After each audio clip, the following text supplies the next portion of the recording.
I think Kurt Angle could have been just as good as Pat Patterson, man. No question about it, bro. And he had everybody's respect.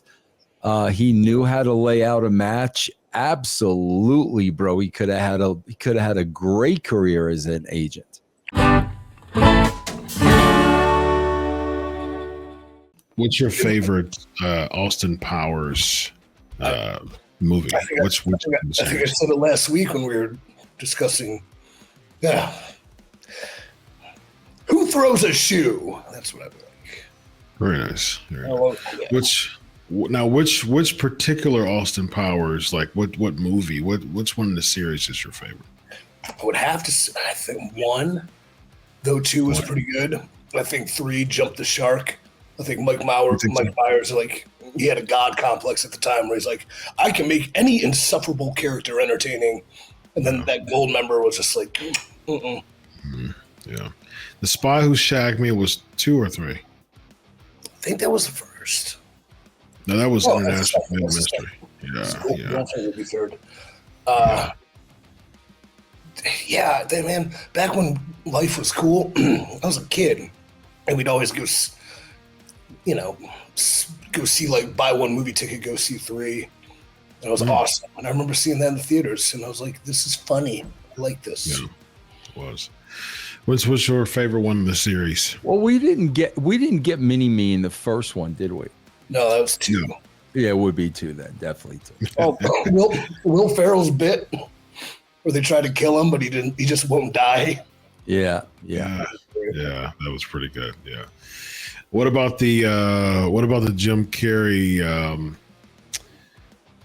Oh gosh, Ace Ventura. Ace Ventura. Which is your favorite of that series? The original, but the hardest I've ever laughed in a movie theater in my life is the second one where he came out of the rhino's ass. Like, gotcha. I was on the floor rolling. It was so funny to me. Yeah, Einhorn, and the original one is the best one for me, man. Dan Marino, Isotones. Yeah, man, laces up. Laces up, man. How about you, Vince? What do you think? Which one? Probably the original.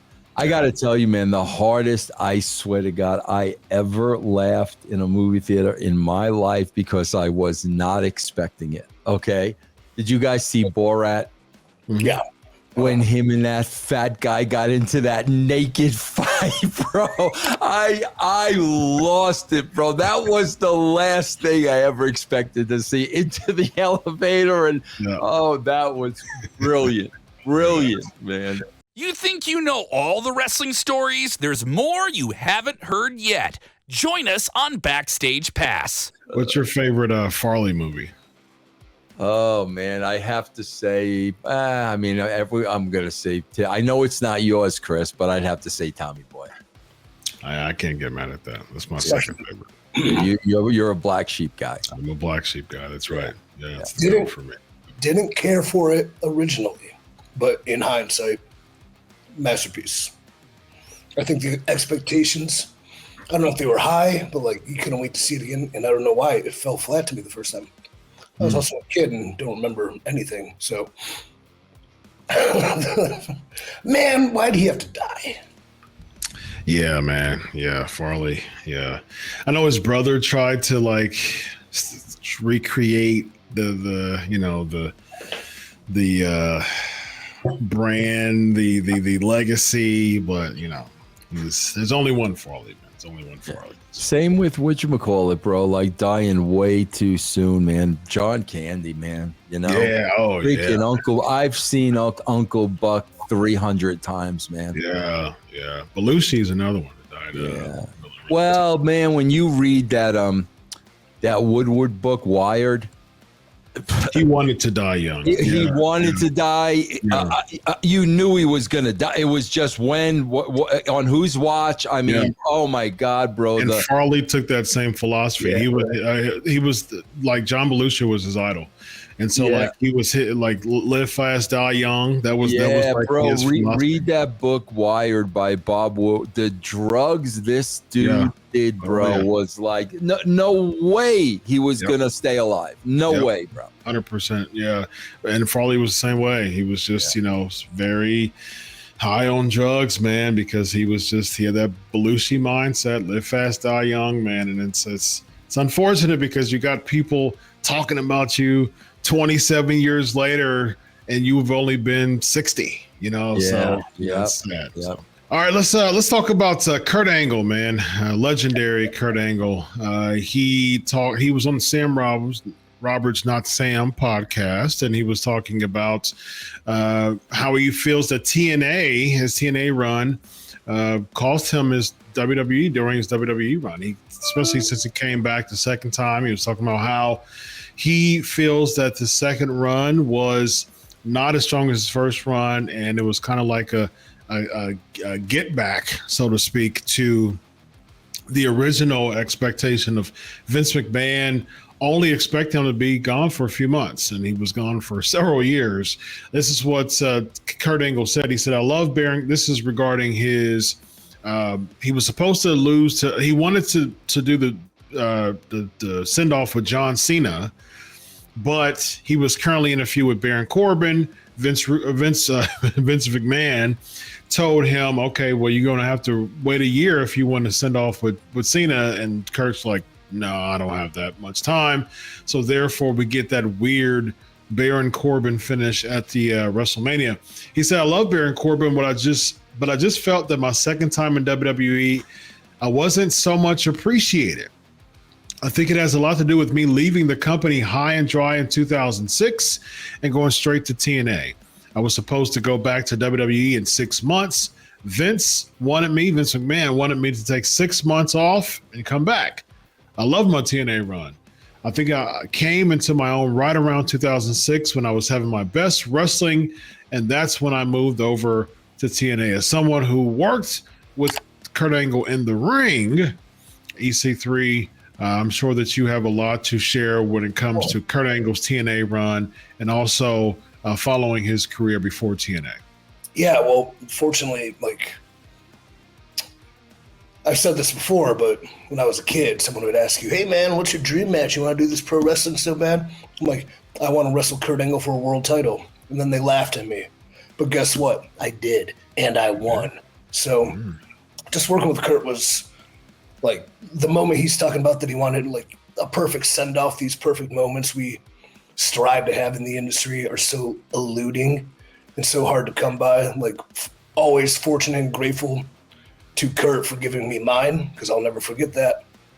At the other end, he was towards the tail end of his TNA run with us, and he was probably, he's years of toil on his body. So I'd say he's banged up. Maybe he's 87%, but 87% Kurt Angle's a hell of a lot better than 99% of the rest of the wrestlers in the world. So having a high level, like 20-minute match, he German suplexed me 17 times. It was awesome. Him going to the WWE, I think we all wanted to maybe see more. I really hope it wasn't previous, like, I'm going to get you in the end, ha, ha, ha. But if that's what Kurt thinks, I can't tell the man how to think, how to feel. I do know that I remember talking to him within the realm of TNA. I'm like, how do you want to go out? He's like, I think going out wrestling Cena, how he came in, would be the coolest way for me to go out. So unfortunately, we didn't get to see it. I think he deserved it. The other question is, well, Vince didn't have it in the cards. Could he have waited the year to do it? Where he said no. But even if he put in that time to build to that year and they pulled it again, that would have been highly insulting. So I don't know if Vince, that's weird wrestler brain though. We always think somebody is doing something dastardly to us. Most often because they are. But I would hope that wasn't the case, but it very well could have been. Yeah, during that time, you think about when Kurt Angle was voted, when he was inducted into the WWE Hall of Fame, just post that, just the honorary Shield member, GM, really didn't do much. He had a couple of last minute matches. Him and Chad Gable had a last minute match. He had a match with AJ. He looked more winded than normal, but he did the best he can. He had a couple bangers on the way out, but just as a whole. And then I remember the Crown Jewel tournament. He lost the first round to Dolph Ziggler, if I'm not mistaken. And it was just kind of like, huh? Like, first of all, why is he in it? And second of all, no shade to Dolph Ziggler. I mean, he's a two-time world champion. But at the same time, it's like, Kurt Angle's a legend. Dolph Ziggler's a good little hand as far as what Vince McMahon's used him as. It was his final run was really weird. It does make sense of why he would feel that way. Did you pick up anything from that EC3 as far as just his second run in WWE? Yeah, I was there for some of it, and I remember that thing I would say. We would never say, but everyone would say it in the locker room back when morale was an all-time low. Is like, nothing matters. And when you're seeing Kurt kind of have that same mentality, like, I'm Kurt effing Angle, and like, I can't get through to this to like pitch something better or more creative. Like, working with Dolph, if that has build in like a moment, then that's a huge win for Dolph, and a good thing for Kurt to do. But like throwing away in a first round match, it's just like, what's the point? I do remember towards the end, they kind of tried Kurt out as a producer. And so he had the, producer get up on with his like clipboard, and he was producing. Dude, this is Kurt Angle. And he was producing like me and No Way Jose on Main Event. I'm like, what? If you're going to be a producer, you should be probably working with like top guys, really crafting that stuff. Like, not in the muck with us losers. Mm-hmm. So, and then I think after the COVID and the mass firing, he was one of the 20-something people that, Yeah. That's a great segue, Vince, to your philosophy that you've said many times, that you think that a lot of the main event matches or upper mid-card matches should be produced by legends or, main event talents, or Hall of Fame talents, world champions. Do you think that Kurt Angle could have worked as a producer for WWE with that type of main event talent? I think Kurt Angle could have been just as good as Pat Patterson, man. No question about it, bro. And he had everybody's respect. He knew how to lay out a match. Absolutely, bro. He could have had a great career as an agent. I'm sorry. Go ahead. Yeah, I think it would have been a great career as an agent if he didn't feel the weight of people bearing down on him, and he was allowed to produce the way he would produce. That's all. Yeah, yeah. Take us kind of unpack that a little bit more, EC3, as far as just what wrestlers from what you literally see backstage and working with agents. What's the pressure that's usually given to them, expected of them? Because they're really the heart and soul of what we see as far as what the matches look like from start to finish in most times. So what's the type of pressure that's expected from them? I think producing at a high level is the make or break difference between people getting over, selling stories, being stars, and then sometimes people just doing moves and having a good match. And like getting to work with Dusty and Arn and Dean, and I mean, so many to count, Steamboat. Like, they made you look at things from an alternative lens, or maybe see it a little bit differently here, or understand why we're going to do this instead of that idea.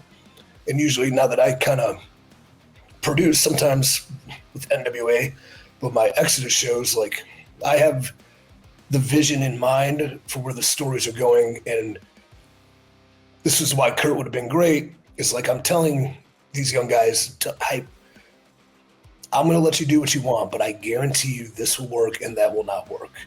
And then when they do it and it does work, and they're like, okay, they bought in and they know I'm looking out for their best interests to make everything better.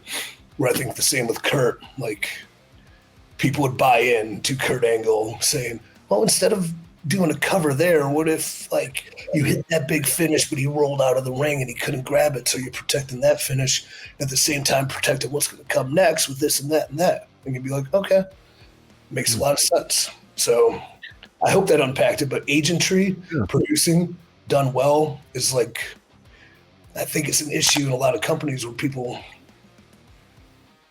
there's no, what's the word, comeuppance, I would say, for not listening to an agent, short of it wasn't as good as it could have been. Where like when we were brought up in developmental, our agents had the utmost respect. Plus, if we didn't do what they said and it didn't work, they would bury us to high hell and get us fired. So like that's one thing I think we're gonna talk about it later though with AEW, NWA. These agents have a wealth of knowledge, and if you just trust them, more often than not, they're looking out for your best interests, and you will deliver a better, more logical match. Yeah.